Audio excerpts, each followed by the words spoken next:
Oh, I mean, that had to be the worst, most rude experience ever. He takes the cake of being a prima donna dick. He really does. With his crappy band. I got James on protection. James, I got you on protection. Yeah, am I on protection? Yes, you are. Are you sure? Yeah, you sound like Mickey Mouse. Well, I just want to call and tell you that I work for Spike TV. Yeah? And I can't tell you what capacity. But you were fired by TNA Wrestling, correct? Yes. Well, there's some rumblings around here about that because the executives at Spike, a guy named Kevin K, did not like it. Did not like me? No, he liked you, and he liked the cross-promotion, because TNA is the lowest-rated show on Spike. Right. So he felt like your cross-promotion might bring that up and bring the network up in the cable ratings. Oh, so what's the guy's name? Kevin who? Kevin K. He's the president of Spike TV. Him and another man named John Griffin. Right. Are quite upset that you were fired. Well, but I mean, the way I was told, in the letter that I got and the explanation that I got from Dixie, who fired me, from her attorney, was that, in the midst of advertiser reaction and in the midst of answering to a board, that, they have zero tolerance for racial insensitivity, whatever it's called. Insensitivity? Insensitivity. And the bottom line is, which that in itself is problematic because I wasn't being racial. Well, you know what, be that as it may, Dixie doesn't sell and TNA doesn't sell the advertising. Spike does. Right. And I know that for a fact. And I'll just leave it at that. Right. Now, so you're saying that, well, I've known all along that she just made this decision based on a knee-jerk, reading internet dirt sheets and blogs and Awesome Kong organized a big anti-tweet deal against me to her, calling me racial. That's where she made the decision. But, I mean, you're saying now, you claim, I don't know this to be true, that you work for Spike TV and that these guys named Kevin or somebody else, they're pissed about it? Yeah, John Griffin, he is basically in charge of television programming on Spike. Right. Went to Kevin K and was really upset that you were fired because nobody at Spike approved it. But I mean, I'm not an employee of Spike. I'm an employee of Dixie. But I guess at the end of the day, I mean, if they really feel adamant about something, she probably should have checked. But I mean, well, especially if she's going to use, in my opinion, sir, if she's going to use, I have to answer to the advertisers and I have to answer to, at the end of the day, it's kind of a lie.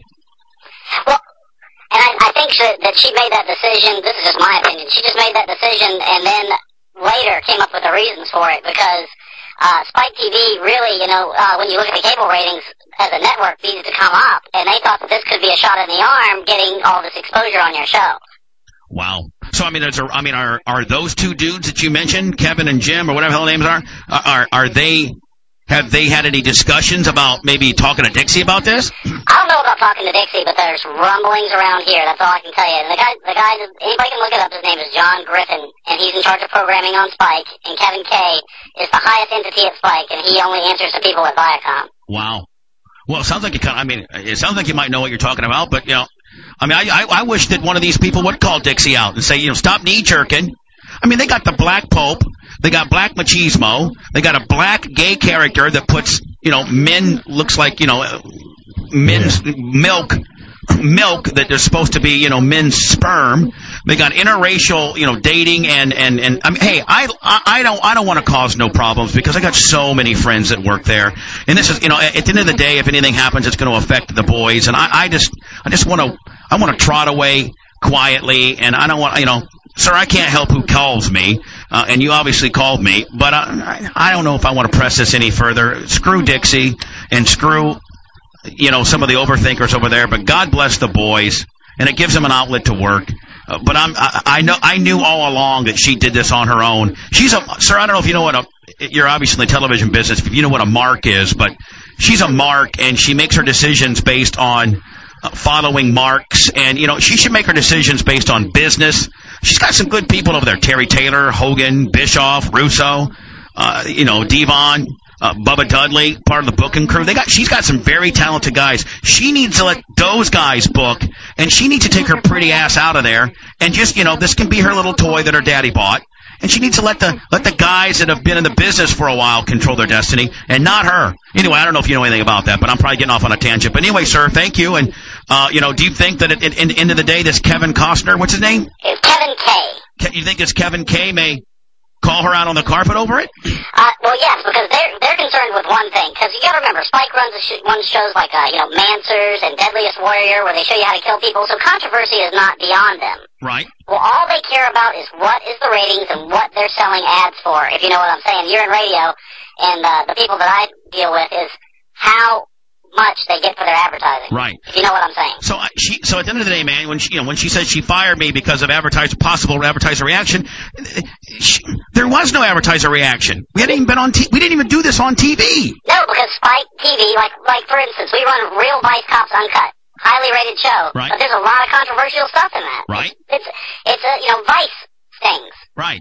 So controversy is not something that Spike that we shy away from. So when she says, possible advertiser reaction, that's not her. She doesn't make a determination. Spike's the one that sells the ads. She doesn't. Yes, that's correct. Yeah, I mean, so if Spike TV would have called and said, "Hey, man, you need to get rid of you need to get rid of Bubba because he's racially insensitive," and we could, we've had A, B, C, and D client-wise. So you're saying that indeed didn't happen. She overstepped her boundaries. I mean, I hope she can't get fired, but I hope this Kevin Costner dude or whatever gets on her a little bit. Well, Kevin K, is the ultimate decision maker on what shows stay on and what shows go, and if there's a show with low enough ratings, then it goes. That's just the bottom line. So are you saying that TNA might be on the chopping block? Any show that's low rated is on the chopping block. That's just the way it is in TV. You know how it is. I mean, look at Jay Leno. Yeah. All right. Hey, Jim, Fred, John, whatever your name is, man. Thank you, so. Thank you, I think. Go take it easy, Bubba. I just wanted to let you know that everybody at Spike didn't really have a problem with what you did. Thank you, buddy. Now, Spice, if nobody at the network's got a problem with me, how can she? I mean, I know at the end of the day it's because she pays me, but I mean, and she's going to use, possible advertiser reaction / I think it just solidifies the knee-jerk reaction. The decision that she made while not consoling anybody. Yeah, I mean, I agree, but I think you just said it best. It's like, okay, well, she pays you, so she feels as though she's going to, trump everybody by pulling that card. Little does she know. And what if they're having secret meetings behind her back, unbeknownst to her about, low ratings and getting rid of them. Then Vince McMahon comes in and buys them for $1. I bought you. Hey, let me do some words so I'm not way late so I can have Tucker and do a long sweep with him and close the show. Can we do that? Yeah, we can do that. Cool.